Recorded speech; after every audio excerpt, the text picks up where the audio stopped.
आज की कहानी है मायके का सुख ससुराल में कभी संभव नहीं। राधिका ग्रेजुएशन करने के बाद एलएलबी पढ़ना चाहती है। इसके लिए एलएलबी की तैयारी कर रही थी। एक दिन अचानक राधिका की मौसी आई और वह साथ में एक लड़के का फोटो भी लेकर आई। राधिका के मम्मी पापा से उन्होंने इस लड़के के से शादी करने की बात कही। राधिका से जब शादी के बारे में राधिका की माँ ने कहा तो राधिका ने साफ साफ शादी करने से मना कर दिया। सबसे पहले अपनी पढ़ाई पूरी करना चाहती थी, इसके बाद ही शादी करना चाहती थी। वह अपने आप को अपने पैरों पर खड़ा करना चाहती थी। वह नहीं चाहती थी कि शादी के बाद अपनी छोटी छोटी ज़रूरतों के लिए भी पति के आगे हाथ फैलाना पड़े। वह स्वनिर्भर होना चाहती थी। लेकिन राधिका को घर वालों के दबाव के कारण शादी के लिए हाँ करना ही पड़ा, क्योंकि लड़का सरकारी नौकरी करता था और दहेज की डिमांड भी बहुत कम थी। इसलिए राधिका के पापा एक बार में ही शादी के लिए हाँ कर दिए, क्योंकि राधिका से छोटी उसकी 3 बहनें और थीं। इस जमाने में सरकारी नौकरी करने वाला लड़का इतनी आसानी से कहाँ मिलता है। अगले सप्ताह राधिका के घर के पास ही एक धर्मशाला था। वहीं पर राधिका को देखने के लिए लड़के वाले आने वाले थे और उसके बाद वहीं पर छोटी सी पार्टी करके सगाई की रस्म भी निभा दी जाएगी। रविवार का दिन था। राधिका के घर वाले पहले से ही धर्मशाला में पहुंच चुके थे। लड़के वाले भी कुछ देर के बाद आ गए। लड़का देखने में काफी खूबसूरत था और राधिका तो खूबसूरत पहले से ही थी। राधिका की 3 बहनें भी बहुत खूबसूरत थी। लड़के वालों ने एक पल में ही राधिका को देखकर हाँ कर दिया। फिर क्या था, कुछ देर बाद ही सगाई की रस्म निभाई गई और अगले 6 महीने बाद शादी की तारीख तय कर दी गई। उस दिन के बाद से राधिका और मोहित एक दूसरे से फोन पर बात करते थे। वो रोजाना रात में 2 से 3 घंटा तो बात करते ही थे। राधिका के ससुराल में मोहित के अलावा कोई नहीं था। मोहित से बड़ी बहन की शादी पहले ही हो चुकी थी। राधिका की होने वाली सास भी रोजाना राधिका को फोन करती थी और कहती थी, जल्दी से राधिका तुम हमारे घर पर आ जाओ, क्योंकि हम तो यही सोच रहे हैं कि हमारे घर हमारी बहू नहीं बल्कि हमारी बेटी आ रही है। ये सुनकर राधिका बहुत खुश हो जाती थी।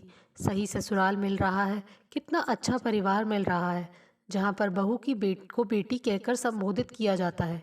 6 महीने कब बीत गए पता ही नहीं चला। राधिका की शादी हुई और वह अपने ससुराल में आ गई। राधिका तो यही सोच रही थी कि वह अपने ससुराल में बहू नहीं बल्कि बेटी की तरह रहेगी, क्योंकि उसकी सास हमेशा यही कहती कि इस घर में तुम बहू नहीं बल्कि बेटी बनकर आओगी। शादी के दूसरे दिन ही सारे मेहमान जा चुके थे। राधिका की बड़ी ननद वर्षा सिर्फ अभी रुकी हुई थी। वह भी 1-2 दिन में जाने वाली थी। राधिका अपने कमरे में बैठी हुई थी। तभी वर्षा राधिका के कमरे में आई और राधिका से कहा, मैं तो कल चली जाऊंगी। अब इस घर को तुम्हें ही संभालना है। इस घर में अब लोग ही कितने हैं? तुम्हारे लेकर सिर्फ 4 लोग ही तो हैं, मम्मी पापा और भाई। मैं यही चाहती हूँ कि तुम इस घर में बहू की तरह नहीं बल्कि बेटी की तरह रहो। वर्षा ने कहा, देखो राधिका, सुबह जल्दी सोकर उठना। माँ को देर तक सोकर उठना पसंद नहीं है। रात को भी जब सारे घर के काम निपटा लेना तो माँ के पैर दबाकर ही सोना। हम लोग भी अपने ससुराल में ऐसा ही करते हैं। राधिका सिर्फ हाँ में हाँ मिलाती रही।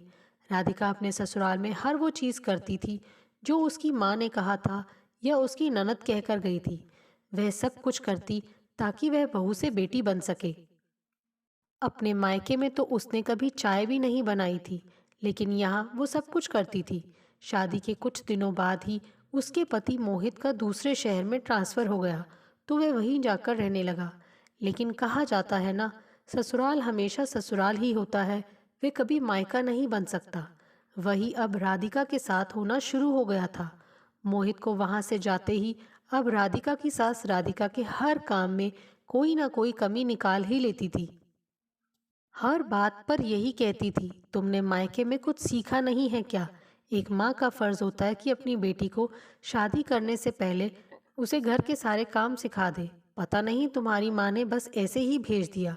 राधिका को ऐसा लगता था कि वह अपने ससुराल में नहीं बल्कि वह एक जेल में बंद हो गई है। उसकी सारी इच्छाएं दबा दी गई। उसे कुछ भी करने की इजाज़त नहीं थी। अगर उसे कोई साड़ी भी पहननी होती थी वह भी अपनी सास से पूछकर पहननी पड़ती थी। सास कहती थी, आज ये साड़ी पहनो, तो ही पहननी है और घर में सलवार सूट तो पहनने की इजाज़त ही नहीं थी। राधिका को अब इस घर में घुटन सी होने लगी थी। मन ही मन सोचती थी, क्या कोई अपनी बेटी के साथ ऐसा करता है? वह इस चीज़ को स्वीकार कर चुकी थी कि सच में कभी भी कोई बहू बेटी नहीं बन सकती है। राधिका को कभी कुछ खाने का मन करता तो राधिका की सास यही कहकर मना कर देती थी कि वहाँ हमारा बेटा सूखा पका खा रहा है और तुम यहाँ ये सब खाओगी। जब मोहित यहाँ पर आएगा उसी दिन बनेगा। मोहित से जब फोन पर बात होती तो वो यहाँ की सारी बातें मोहित को बताती, लेकिन मोहित भी राधिका की बातों को सिर्फ सुनता था। उसके बाद सिर्फ हाँ हूँ करके बात को टाल देता था। राधिका की शादी के 6 महीने से भी ज़्यादा हो गए। राधिका को अब बिल्कुल ही ससुराल में मन नहीं लग रहा था। उसने सोचा कुछ दिनों के लिए मायके में चली जाएगी। उसने अपनी माँ से भी कहा, माँ कुछ दिनों के लिए अपने पास बुला लो। जब राधिका की माँ ने राधिका की सास को फ़ोन किया तो राधिका की सास ने राधिका को भेजने से साफ मना कर दिया। उन्होंने कहा, बहन जी अब राधिका को तो यहीं रहना है और पूरी जिंदगी तो आपके पास ही रही है। चली जाएगी मायके, अभी 6 महीने ही हुए हैं आए हुए। राधिका ने मन बना लिया था, अब वह यहाँ नहीं रहेगी। उसने अपने पति मोहित से कह दिया था कि मोहित अगले सप्ताह जब तुम यहाँ आओगे तो मैं तुम्हारे साथ ही, तुम जहाँ रहते हो वहीं रहूंगी, क्योंकि मेरी शादी तुम्हारे साथ हुई है। आपके साथ रहने का मुझे पूरा अधिकार है। मोहित अपनी माँ के आगे बिल्कुल ही शांत रहता था। उसके आगे उसकी एक भी नहीं चलती थी। लेकिन राधिका के दबाव के कारण उसने अपनी माँ से राधिका को अपने साथ रहने के बारे में पूछा। मोहित ने कहा कि माँ, मुझे वहाँ खाना बनाने में बहुत दिक्कत होती है और मैं बाहर का खाना खाते खाते भी थक चुका हूँ, जिससे मेरी सेहत भी खराब हो रही है। राधिका की सास राधिका को अपने पति के साथ जाने के लिए मना नहीं कर सकी। राधिका अब अपने पति मोहित के साथ रहने लगी थी। राधिका कुछ दिनों बाद ही माँ बनने वाली थी। इसकी खबर मोहित ने अपनी माँ को दी। ये सुनकर मोहित की माँ बिल्कुल भी खुश नहीं हुई। मोहित ने कहा, माँ अब राधिका से कुछ हो नहीं पाता। मैं चाहता हूँ कि तुम और पापा दोनों लोग यहीं पर आ जाओ। इससे राधिका की भी देखभाल हो जाएगी। इतना सुनते ही राधिका की सास मोहित पर भड़क गई। उसने कहा, राधिका हमारे साथ थी तो तुम जल्दी से उसे अपने साथ ले गए। ऐसा लग रहा था जैसे हम राधिका के साथ कितना जुल्म कर रहे हैं। राधिका ने तुम्हें पट्टी पढ़ा दी थी और तुम राधिका को अपने साथ लेते गए। मुझे नहीं पता था कि तुम भी जोरू का गुलाम निकलोगे। 1 साल भी तो बहू को हमारे साथ नहीं रहने दिया। सुनो, हम अपना घर छोड़कर कहीं नहीं जाने वाले। तुम राधिका को यहीं पर पहुंचा जाओ। मोहित भी आखिर क्या करता, नौकरी भी जरूरी थी। उसने राधिका को अपने माँ बाप के पास पहुंचा दिया, जबकि राधिका मना कर रही थी कि वहां जाने के लिए। वो कह रही थी कि यहीं पर मैं अपनी माँ को बुला लेती हूँ।